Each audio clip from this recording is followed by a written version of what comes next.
Megan Cassella has some breaking numbers from the Treasury and some more latest on the tariffs. Megan, what can you tell us?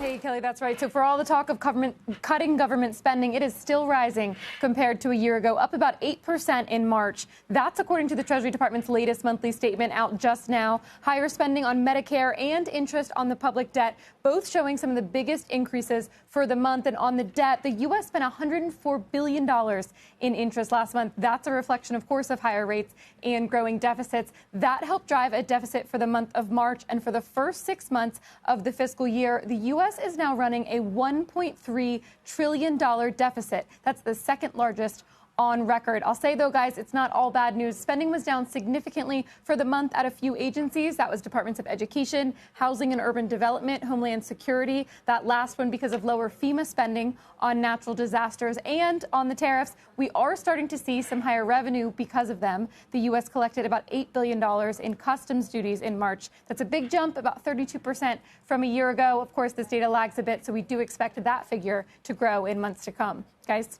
Megan, thank you very much. Again, just to recap, and this is partly, we just heard from Musk in that cabinet meeting talking about finding $150 billion in cost savings, but these deficit numbers are huge, to put it mildly. And when we look at the long end and the 10-year and the 30s that have been selling off this week, big part of that could be because without a meaningful change in the budget trajectory, we're seeing a lot of pressure still on there. So 437 on the 10-year after what you just told us. What can you add on the tariffs, Megan, especially on the China front?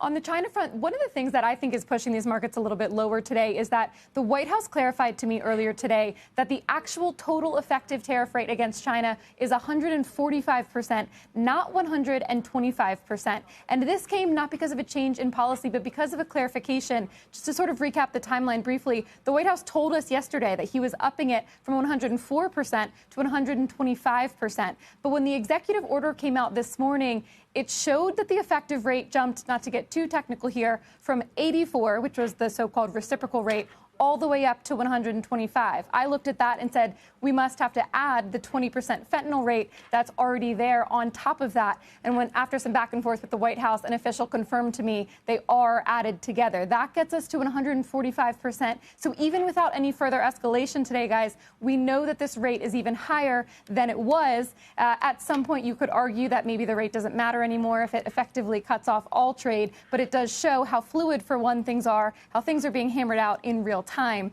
and just how difficult it's going to be to really continue your business as is with these rates in place. Yeah, follow the ships, follow the goods, follow the money.